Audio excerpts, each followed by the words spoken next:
Maybe I don't want to unmute the desktop yet. This is okay. Feel free. Just remember later. Okay, say hi. Hello. Hi. Can you hear me? My name is Frida Weisel. Welcome to my live stream. This is a spontaneous test stream that I am doing because I am in the process of figuring out how to do a live stream interactive video because I'm planning on a presentation. So this is actually going to be a test, but I am inviting you to join it because I'll be showing you actually a presentation that I have done at a virtual presentation I gave. I'll be showing you that as part of this test. So you might find it interesting. Please join, leave a comment in the chat, and let me know that you can hear me. Manu, hello. I will start once I get confirmation that someone can hear me.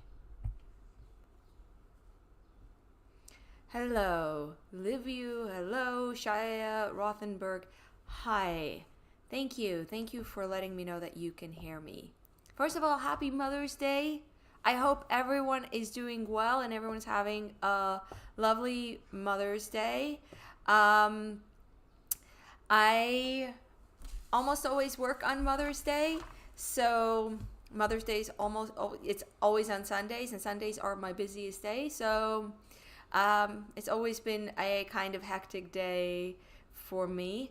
Whoever is celebrating, I'm hoping you're having a lovely day. Here in New York, the weather is fantastic. We had a really lovely day out. I want to say that first of all, hi to all of you who have joined. I want to repeat what I said at the head of this, that this is a test, but I will test my Zoom feature that my son has just installed. I have to run this test now because he just installed it and I need his help in case something goes awry. But I will be showing you some, I think, interesting footage, and I hope that along the way you can let me know if there are glitches, if there are lags, and if you can hear all the material properly. Seth, is everything good? Yeah.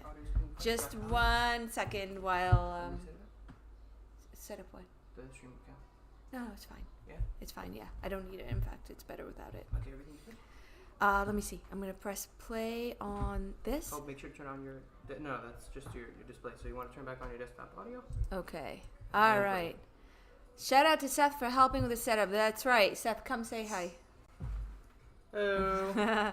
Let's see how it's going to work. He's on standby. All right. Oh, you got to keep it full. Oh, I got to keep it full. But now... Let's see. Can you see my presentation? In this presentation, you're supposed to see me on the train. Because this is a video walkthrough I took with my GoPro where I am walking through Hasidic Williamsburg. See, now we are on the J train going over the Williamsburg Bridge from the Lower East Side where I came from to Williamsburg. Can you guys hear the sound of the train? It's supposed to be very subtle sound of, let me see. Yeah, you're supposed to hear just train, very little sound, which is not important, but I need to make sure that when I stream something on my Zoom, you can hear the material when it will be important. So please let me know in the chat if you can hear it. This, by the way, that we're seeing, this little map, train video is very quiet, but it is on. Okay, good. You're supposed to hear and see the train. And we're seeing a map of Brooklyn's Hasidic neighborhoods that I had designed. Thank you, Seth. He's showing me a thumbs up. That is the 3 Hasidic enclaves, Williamsburg and Borough Park. The southern pink area is Borough Park, are the areas that I give tours. Crown Heights is where Chabad is, where I do not give tours. I never speak for Chabad. Chabad is the Hasidic sect that I feel entirely out of my depth with, and there were tours available there that I think I would be as much a student of a Nubian as the ordinary tourist. So Right now, we're going over the bridge in Williamsburg. I just turned around with my GoPro to the north side, and we can see that brick building through over there. That's the former Domino Sugar Factory. I have many, many memories of riding to Williamsburg and seeing the words Domino lit up as we drove as young children to Williamsburg. It's like etched in my mind. And now that factory has been transformed into a beautiful park on the waterfront in the north side, and I used to give a food tour that we started on that side. We can see also the high rises, the buildings, the new construction that reflects the complete gentrification on the north side of Williamsburg, which is now one of the most expensive parts of New York City. Who else do we have? We have Zachary. I think I said hello, right? Janice, hello. I am glitching a bit. Thank you for letting me know. I don't quite know how I would fix that, to be honest, but let me know when it is very annoying. We're coming in to the south side. There you can see a school bus. School buses are iconic in Hasidic Williamsburg because there are so many children, and the children are all bused, so we know that's the south side. We also see the Whalen, the former Williamsburg Savings Bank. That is now a beautiful wedding banquet hall. Is this North Willoughby? My home view. We are now coming off the JMZ train at the Marcy Avenue stop, which is in between the north and south side. Hi Ashley. Hi Angie. This is south. Yes, I've turned around. I looked both ways, but the rest of my walk is going to be entirely on the south side. And one of the things that I did when I gave this presentation is I jumped through bits of this video. The video is also done in fisheye, so that's a little difficult to watch. But that's how I did it. It's all a learning experience, like learning how to use my GoPro. Here is the route that I was walking, starting from Marcy Avenue all the way to Brain Food Smart Kitchen, which is a very fancy-ish hipstery place. So you can see now a more bird's eye view of the route that I walked with my GoPro, starting from the Marcy Avenue train station all the way to out of the Hasidic neighborhood to that the very edge of it where there was that eatery that was not kosher, not Hasidic. And we see the Williamsburg Bridge view over there, and the Whalen as well. Lovely, lovely views from the platform. This is the L. It used to be called the L, the elevated train tracks, and it's just beautiful views to Manhattan from where you get off the train. You also see very nice view of former Eastern District High School from the platform. It keeps buffering. Oy, I'm so sorry. Sea-Duck says, hi, Frida. I grew up near Marine Park, went to high school in Borough Park. Angie, when are you going to make a tour of the waterfront? Oh, I love the waterfront. The waterfront gives itself as a tour. There was a book about the story of the Domino Sugar Factory, and I think the guy who wrote that book, I saw him speak at the Brooklyn Public Library. He, I think, gives tours, maybe, if I remember correctly. Hi, Shandy. Welcome from Montreal. This is a bodega that sells all sorts of kosher and contraband newspaper to the Hasidic community. Do you know my bodegas in my neighborhood in Brooklyn do not sell the newspaper anymore? This newsstand is pretty much entirely designed to serve the Hasidic community. It's so ironic that a bodega that is operated by Muslims, I know that because it's closed on their holiday Eid, I believe is pronounced. Janice says, yes, closing original live stream and opening again stops the glitching. Thanks. Should I try it? Closing original live stream? That's going to end the live stream, I believe. These are projects, by the way. I might... Oh, here we see the map of where I'm walking. I'm going to... You know what? Here's what I'm going to do. Oh, I have an idea. I'm going to... cut this out. Let's see if this is any better. Is this any better? Let me know if this is any better now that I closed one window. Let me know if this is any better. We're walking now over the BQE, the Brooklyn Queens Expressway. This spot that I'm walking by right now is where a lot of women, mostly from Central America, come every day looking for work in the Hasidic community, this corner on Division Avenue. And I'm walking over the Brooklyn Queens Expressway. Do you know a modern Orthodox synagogue in Williamsburg? Angie asks. Well, the north side has Chabad and has a lot of institutions. I don't know about the north side. There is one Orthodox non-Hasidic synagogue left in Hasidic. I believe it's Rodney on Broadway. Is it? OF Shalom, I believe. And that is full of Hasidim nowadays. Yes, is that your library, Spanish Whisperer? We just passed the Williamsburg branch of the Brooklyn Public Library, and this is the Eastern District High School, formerly. Now it is the Satmar Sachs Girls' School. It is an iconic building. It is in the Gothic H-shaped design, giving it a lot of window room. So you can see it has sort of a crevice in the front, and it has the same thing in the back going in, giving it a lot of room for windows. We see thousands of girls pour out of this institution. It's a girls-only school now for Hasidic girls. And there is the chuppah. Many schools in this neighborhood double as wedding venues. I got married in my own school, so this is very common. So ironically, in the courtyard where the children play is a chuppah, which is a wedding canopy. Coming to Keep Street. Keep Street is where my grandparents lived when I was a child, right across over there. I once gave a tour to a guy who was in restoration of important buildings, and he was like, I want to come with a power washing hose to this neighborhood because he saw so many old historic buildings that were in disrepair, like this building. It's not that they are in disrepair on the inside, it's just they're not kept up on the outside. Here we see a building with staggered balconies, which is something that I have a video on. It's about the holiday Sukkot.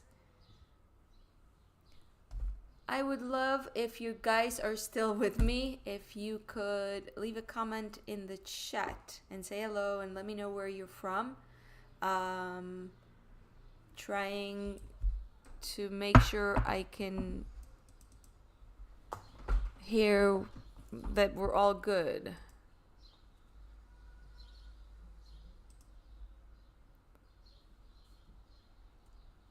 All right, I think there is an enormous lag.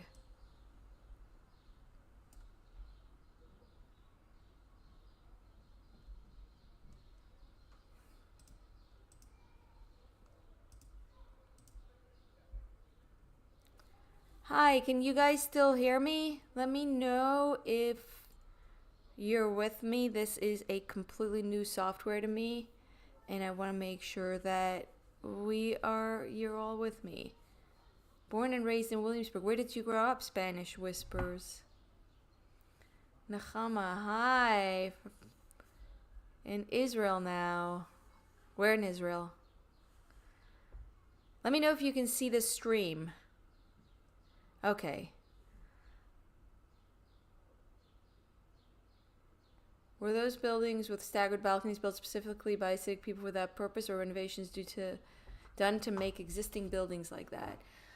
Right now we're going to walk down a historic row house block full of buildings that predate the post-Holocaust wave of migration, but they have been retrofitted, meaning they have been after construction modified.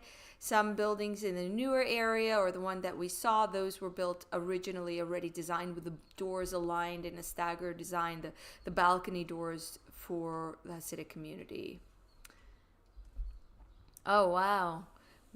Spanish Whispers, On Division Avenue, you mean where the police precinct was, which is now a synagogue? Naharea on the water all the way up north. Lovely. Okay, let's try a little more of this presentation. See, we're walking the older section. The route, if you look at that little map, I'm guessing you can't see my mouse pointer, right? Because I would like to point. I would like to point. If you see that on top of the map, there is a little, the GoPro has the ability to map the course of the route. So here it's showing how much of it I have walked. So essentially the blue is the amount that I'm still to walk. At the end of it, they sort of give you a route summary. So we've walked down Broadway, and we're walking now up to Lee Avenue. The corner over here, I believe was, yeah, Jack Frost says, remember the sanitation department and police station vision, it's now. Yes, that's right. Hi, Jack. Can see stream fine. See you walking past row houses. Yep, we're walking past row houses. There's a synagogue. Here, we're walking past, says Frauen, women's entrance. Oihelweiser. Beis Sedic, which is a Beis Din is a religious arbitration. Okay, my bad. The blue is the part that I already walked on the GoPro. So I guess I probably did a new video after. Forget everything I said about the little GoPro map. I think we're gonna see a new map once we get to Lee Avenue, the main street. The Brooklyn-Queens Expressway is a big part of the history of this neighborhood, and Robert Moses is very infamous for its construction. When Robert Moses decided to build the Brooklyn-Queens Expressway, it meant taking out big chunks of the neighborhood. This is 111 Lee Avenue, where Mel Brooks lived. How about that? The comedian, I think he would be very floored to see that his building is now occupied by religious paraphernalia. It's fascinating. His former home. Back to Robert Moses. Robert Moses is now very infamous because he was the architect of bringing more car culture to New York City, and that meant the destruction of a lot of neighborhoods. And the Brooklyn-Queens Expressway, when it was built in Williamsburg, destroyed a big chunk of Williamsburg. People's homes were taken with eminent domain. People tell me they remember horrible animals would come, like rodents and flies were infesting their homes as a result of the massive amount of construction. So the Brooklyn-Queens Expressway, which was built in the 1950s and 1960s, is part of the reason why a lot of people left the neighborhood, because it became very unpleasant to live there, and it's why the Hasidic community ended up slowly becoming the homogenous population. Nahama wants to know which streaming program I am using. I am using OBM, and I am not the fault for this. My son set it up. He is here. OBS, he says. OBS, I am so sorry. Oh, look at that. Rugelach, cinnamon rugelach with chocolate. Chocolate is the flavor. Chocolate, cinnamon, and vanilla is like the stuff here. And look at that. Farina. Farina. I have not seen farina since my childhood. Janice, yes, food. Are you hungry yet? This is the lovely hardware store of Mr. Blue Shirt. I call him Mr. Blue Shirt because he's one of the only men in the neighborhood to wear a blue shirt, and he's always very friendly. He explains stuff to our group. Sometimes he explains it to me, and then I translate. This used to be a theater. There were 2 doors. One of them was painted over. Nechama has not had farina in a long time. Neither have I. You know, we used to have it with cocoa and sugar. Yeah, you can go out. Seth asks if he can take the dog out. If this crashes, please forgive me. This is really an effort to engage you and thank you for your time with me and learning to get the hang of this software, because I would like to do some live streams. I have a particular live stream in mind. I did a live stream last week. I was very unhappy with it, and in part I couldn't show the clips that I had gathered because I didn't know how to work it. So I'm trying to practice so I can do better. Farina is gris. Yes, we called it gris. Milled wheat porridge. Yeah. This is Lee Avenue. I really like the Easter bunny. I like how symbolisms take on different meaning to different people. To some people, this is a bunny rabbit that is cute, and to other people, it is so iconic of Easter and the traditions around that. Shoes. I am brave to tackle new technology because I'm very bad with new things. More food, challah. See, that's challah. I want to tell you something. Hasidic challah, the old school kind. Now there's all the rage around sourdough. I'm not a big fan. The old school kind of challah is wildly delicious. Pop it in the oven before you eat it. It gets really crispy and it's very fluffy. Something that shocked me when I started to eat challah elsewhere was that it was like cakey and soft, and it didn't have a rindel, which is the crust. It didn't have a crust. It was just soft on the outside. A proper challah is like a very crispy challah and very, very, very light. Like I buy a challah on Fridays for my tours, and people are like, I'll just have a tiny bit, and then they realize that no, you can't have a tiny bit. You have to have a ton. Ooh, on Lee Avenue, right around over here today, I saw that there was a brand new shop that I don't think it's open yet. I was across the street, so I didn't see, called Lee Works, which seems to be a play on WeWorks. Get it?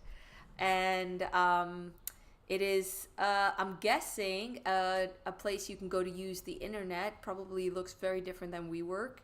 But I'm guessing it's a place you can use filtered internet that's smack in the middle of Lee Avenue, which so reflects the constant exchange of cultures, like two cultures brushing up against each other. And there is, of course, as much as you might want to leave out some stuff, there's going to be a constant borrowing and interaction. These are kosher technologies we're seeing in the window, 10 to 20% off. Kosher camera. Egg or water challah, love raisin. I don't know what people mean by egg challah and water challah, to be honest. I mean, I always put egg in my challah, but I don't fully understand what that means.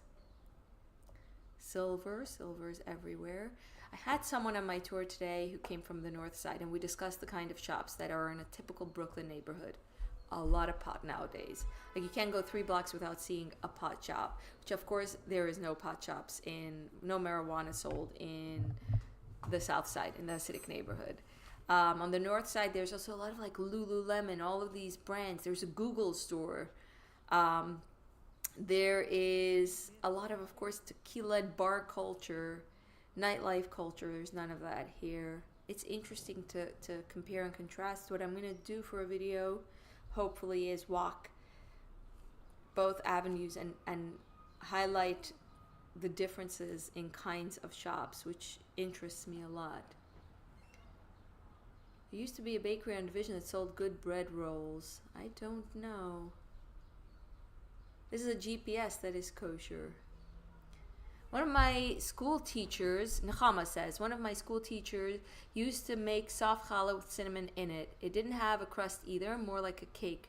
Really fun to have once in a while, but I do like classic challah usually. Me too. And you know, nowadays they have pretzel challah and they have sourdough, and you have to have sourdough. Apparently there's sourdough craze, I think, is a new shop on the north side, if I remember the name of the shop correctly. Maybe Crave Sourdough is the name. Either way, it's like once a fashion takes on, of course, it becomes like it goes viral, and everyone is doing sourdough now. And I prefer the old school things. I sound a lot like my tourists who come and say, "Do you have poppy?" And I'm like, "Poppy? Who wants poppy? Get with the times. It's chocolate now." But I guess there's a nostalgia for people who for whom it's not an everyday occurrence. Here we're walking deeper into Williamsburg, further away from the train, from where I came off, further away from the water, further away from Manhattan. We're walking the opposite direction away from the water. So this goes deeper into Williamsburg, sort of to Clinton Hill, Bed-Stuy neighborhoods, and this is the toy store. Look at this woman maneuvering her double stroller. I think that's terrific. This is the toy store that is insanely busy so often that I walk by here. I sometimes come here and I get nostalgic toys on the second floor, like a highlight, which is a paddle ball. It's like a paddle with a ball, a bouncy ball, a rubber ball attached to it. It's hard to find. A couple of things that are sort of olden days children's toys, and these are Hasidic children's toys. Explain to them how you can leave a carriage and no one will steal it. Yeah. It is very fascinating. One of the things that I find, I ask people what the highlight of visiting this neighborhood is, and one of the things people talk about is the safety, how fascinating it is. People leave, like if you walk some of the blocks, there are a ton of expensive strollers and children's things. They're outside. The children are playing outside in front of the homes, like in days gone by, and it's very fascinating. And someone actually told me that there was a show that I want to check out that is called Old Enough. Apparently about Asian cultures, as far as I understood it, where they follow children who are old enough to go out on their own, and they like walk enormous distances, take trains, take all sorts of transportation. They cross over highways. This is a costume, and all of it I think it reflects Asian cultures. Emphasis on or safety and how independent. That's what I hear about Japan and Korea. I've heard about that a lot, and one day I will travel there. Karen says, how wonderful that you are doing this. I have never been anywhere near New York. I live in California, and yet I feel like I'm right there. Thank you. I love your videos. Thank you so much, Karen. It is purely a labor of love, to be honest. It's something I feel very passionate about. I feel otherwise I wouldn't be doing it. Spanish's question: Jewish girls carry book bags to school, but boys don't. That is such an interesting observation. For some reason, the idea of what bags you carry your stuff in has sort of developed connotations or norms, and in this very gendered world, book bags have become gendered, and it's become meidlish, like girly. It's considered a girl's thing. So you wouldn't catch men wearing backpacks or carrying briefcases. They carry their prayer accessories in like a pillow. It looks like a pillow. It's called a talis bottle or tefillin bottle. So it's like, no, it has nothing to hold it with. And no one is carrying canvas bags. Like all the ways that you see people carrying their stuff on the trains, people aren't carrying their stuff that way. It's mostly shopping bags. And actually on my website, I sometimes will look at the keywords people find my website with. And one of the top ones is, why do Hasidic Jews carry shopping bags? Which, until I see these, I don't even notice that that's the case. What do you know of Kurdish Jews? I know nothing of Kurdish Jews. I don't. I'm sorry.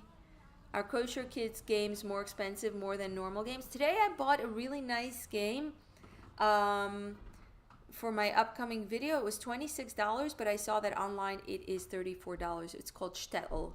I don't know that they're more expensive. I don't know.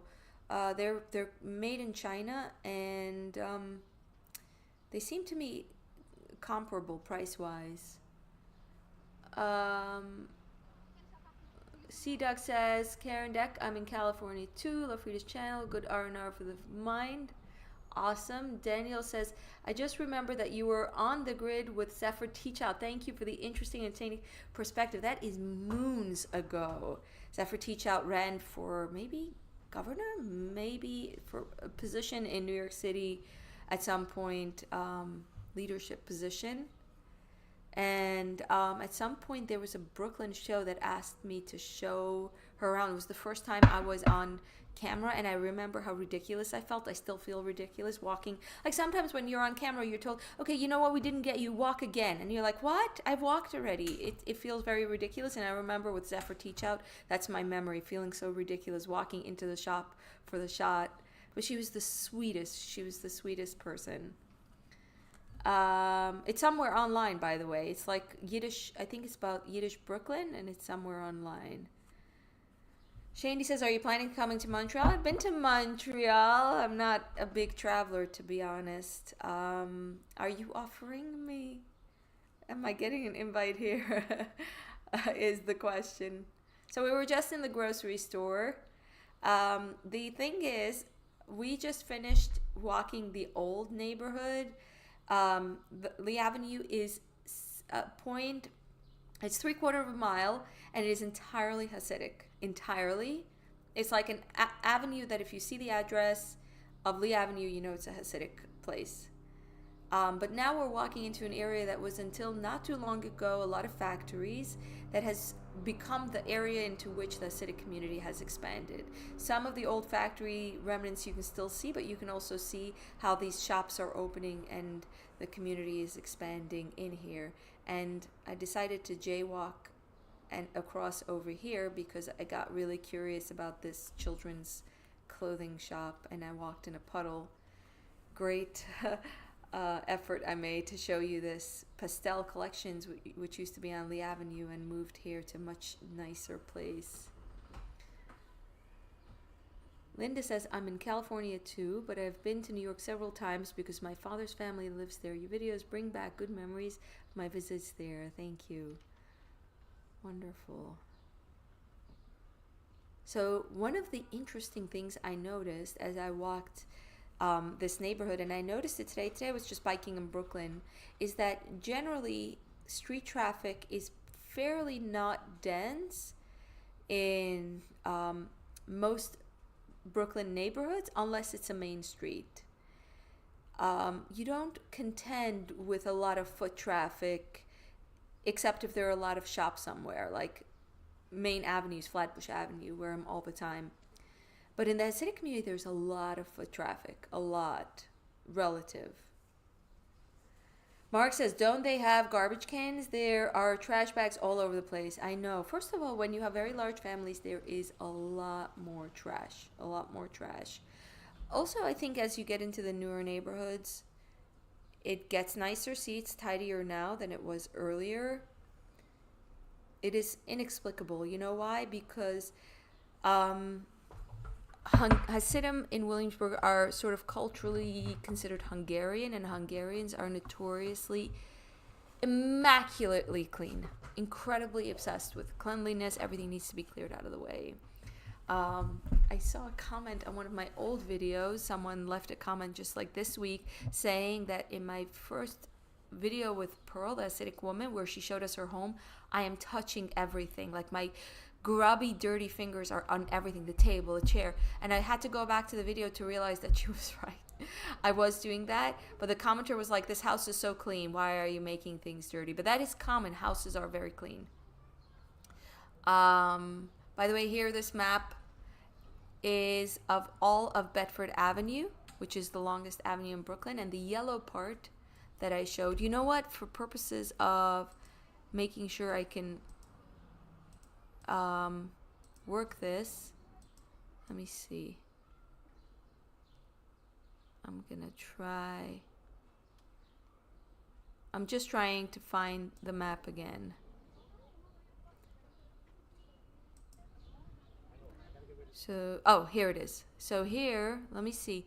So we're trying to see if I'm getting the hang of showing you videos. So I'm guessing, please let me know if you can see my cursor. I'm guessing you cannot. So I will simply describe it. The entire blue dotted line is Bedford Avenue, this enormous avenue. It would take you 3 hours and 30 minutes to walk it. So probably you don't want to walk it. I had plans to do a video to film it all. It is too hard. The yellow highlighted part is where the Hasidic community is. So I made this sort of mark by walking one day years ago, walking around maybe 4 years ago, walking around the neighborhood and sort of marking where I saw the Hasidic community, and it's fairly obvious. The line is fairly obvious. So now let me know if you could see what I was doing, if everything worked well. Let me see. Why did you start making videos as a passion or for money? How many people have cars there? Well, first of all, I do not make money on my videos. It costs a lot of money to produce. To date, I have not been able to cover the costs. I've not had any sponsorships. I am not a business person. I feel very strongly about exploring this world. Maybe in one video, I'll try to tell you why I think it is. Probably is something that goes very deep inside my soul.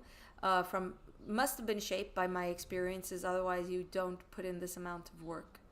I'm hoping to be able to do it without taking on such a financial burden in the future. But right now, it is largely a passion project.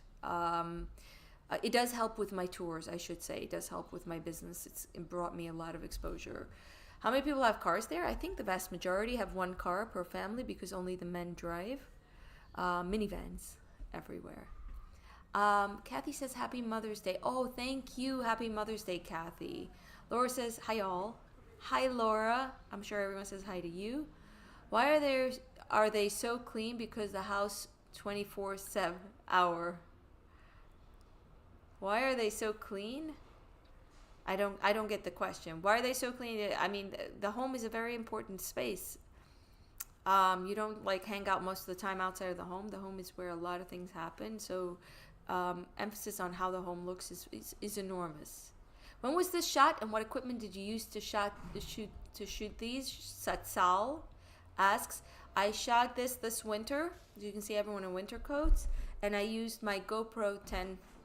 Not a sponsored announcement to film this. Oh, thank you, Seth. Karen, oh, you see my cursor? I am so happy to hear that. Thank you for letting me know. Leviu says all okay. Dana says yes, it was split screen. Oh no. Oh, I'm sorry. How was it split? With what else? Can you let me know? I tried to pause my video. Let me know. Let's try it again. I'm going to pause now. Is it split? Or can you simply see a paused picture of Judaica in this enormous new shop? Just you on the one side and the map on the other. Okay, I think that makes sense. I think that's how it's supposed to be. Okay. I'm hoping this sounds good. Now it's paused. Okay, that was the goal.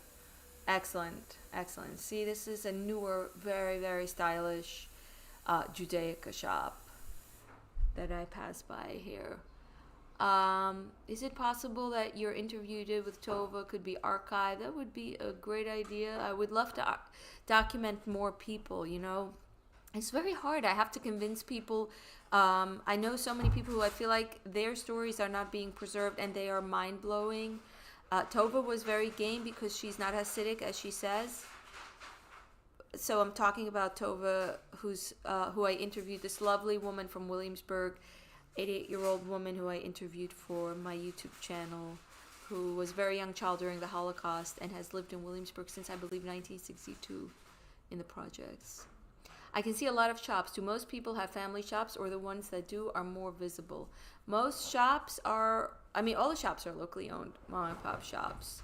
And many people have shops, but I think shopkeeping is just one of many ways people earn a living. There are many other, like owning businesses, yes, is very common, but shops per se is just one kind of business establishment in this community. Oh, this is a printing company, I think.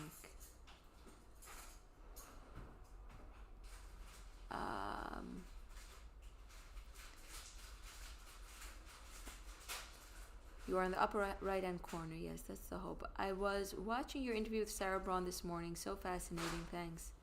Yeah, it is.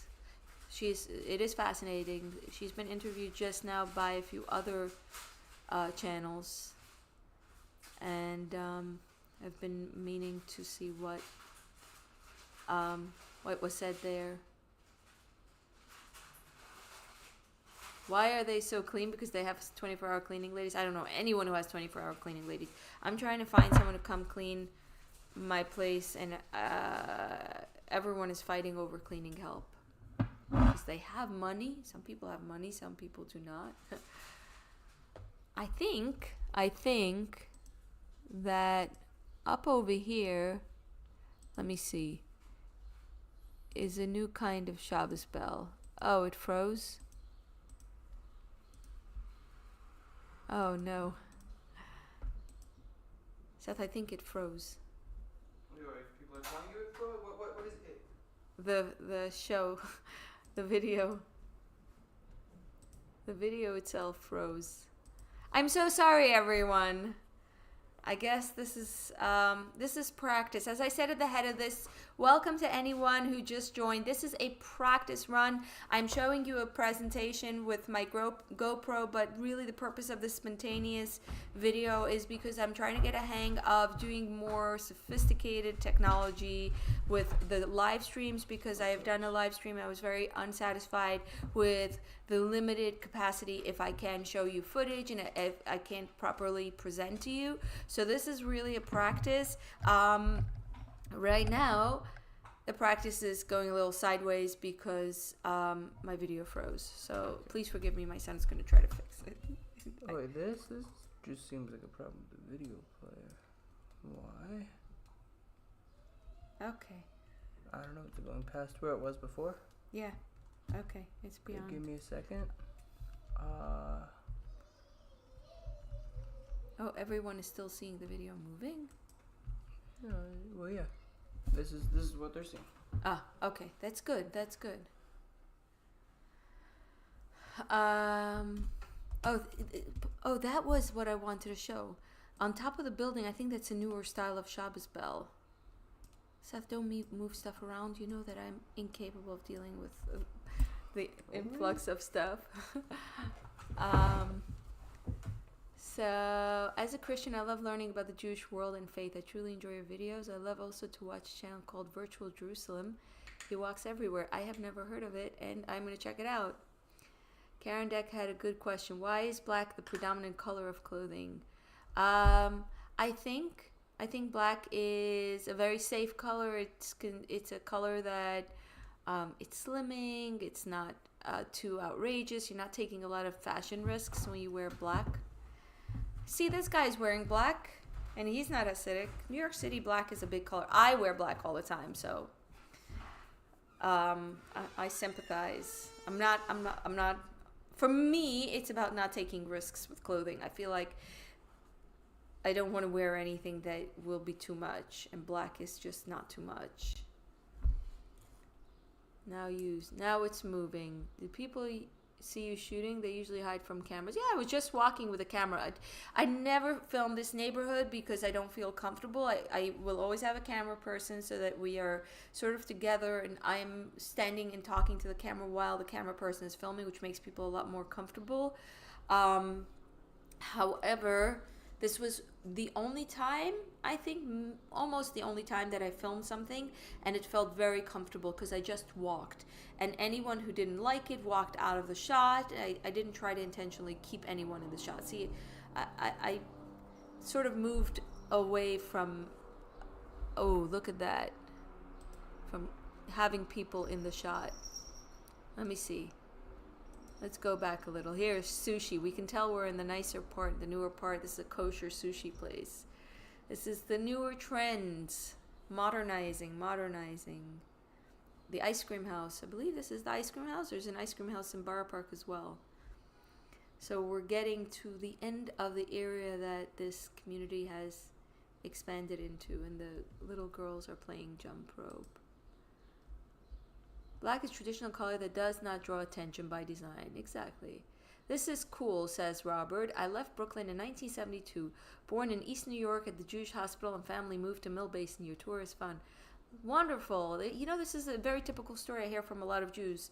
I don't know if you're Jewish, Robert, but a lot of Jews lived in East New York, and families moved to South Brooklyn and ultimately left. What's interesting is mostly it's very hard for multiple generations to hold on to a neighborhood, and the Hasidic community has. That's what's part of the unusual story of gentrification and settlements of different populations, and how you can prevent a neighborhood from pushing out, a community from being pushed out of a neighborhood. Why didn't you make a video of Lag Bomer? Is a good question. First of all, because I'm hoping for this to be a longer term project. I'm not rushing for everything to happen in a day. I might do it next year. My only concern was, I'm very busy this time of year, so I didn't want to take on more than I can handle. So I didn't do a video of all the bonfires for the Lag Bomer festival. I thought I can do it another year. Oh, by the way, let me interrupt. And here you can see these brownstones are no longer retrofitted. And you can also tell the foot traffic is getting lighter. Anyway, so I did really fight. I was very hesitant about not filming Lag Bomer because this year the weather was perfect. And I've had so many bad weather shoots. And I thought that was something I should take advantage of, but I simply didn't have the time. But Lag Bomer is very interesting. And I hear that in Kiryas Joel is really the place to be. I really enjoyed your walk and talk with Philip Lopate. I went out and bought 4 of his books. Wow, Karen, wow. That is one of my earlier videos. It doesn't have so many views. It was a big effort. He did me a big favor by doing that. And it was very fun, and I'm happy that someone watched it. Virtual Jerusalem, I will tell you, Frida, that he goes both to Jewish and Christian areas. Okay, Andrea, I am going to look it up. MD, how easy would it be to walk into this community as a Kurdish Jew? It would be very easy. You can go shop. You can go anywhere. It's not a problem. Robert says, I'm a conservative Jew. You? I am a Jew. It's frozen. Is it frozen? Stop the stream. And I'm going to do as follows. I am going to do this. Please let me know if you can hear me.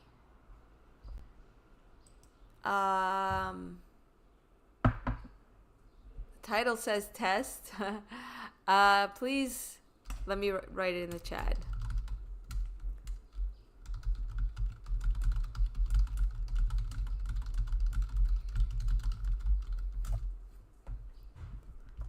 Seth, I'm buffering. Do you know why? Is there no Wi-Fi?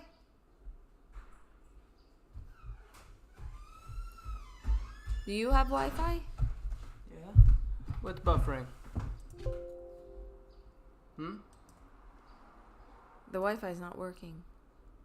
Wait. Oh, you just got some messages in. Freezing off and on. Yeah, turn back on the presentation. I don't want to. I want to first be connected here. I'm just saying, I don't know where to test it. Check if you have Wi-Fi on the iPad. I have Wi-Fi.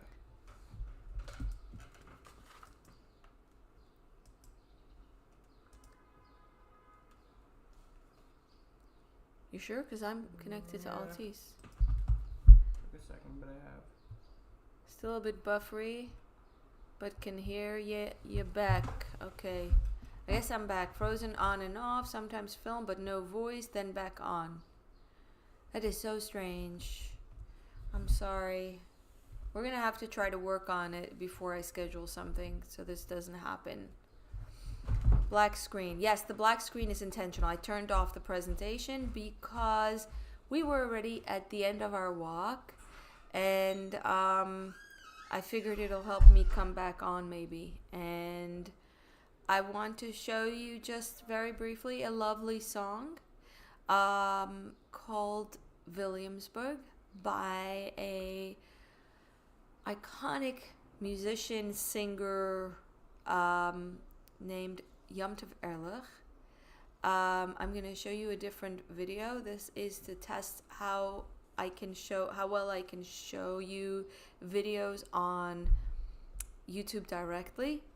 So please let me know if you can hear this lovely song and see it. And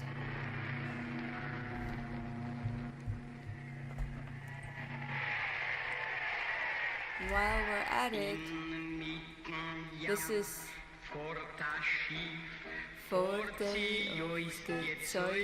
That's not the song I wanted to play. Let's see if this is.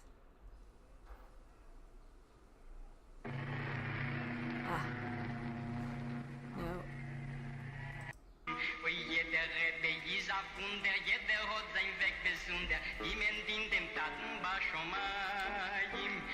This is a song about Williamsburg.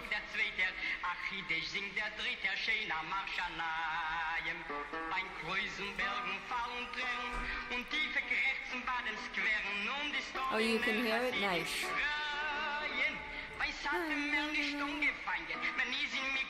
We're gonna wait for the Williamsburg.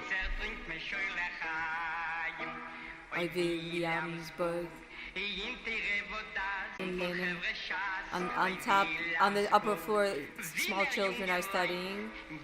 Wiener young men are going to study on time.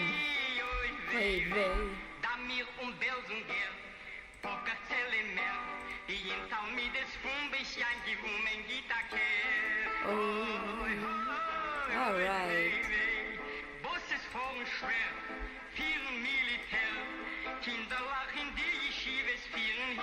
Okay, please bear with me just a moment.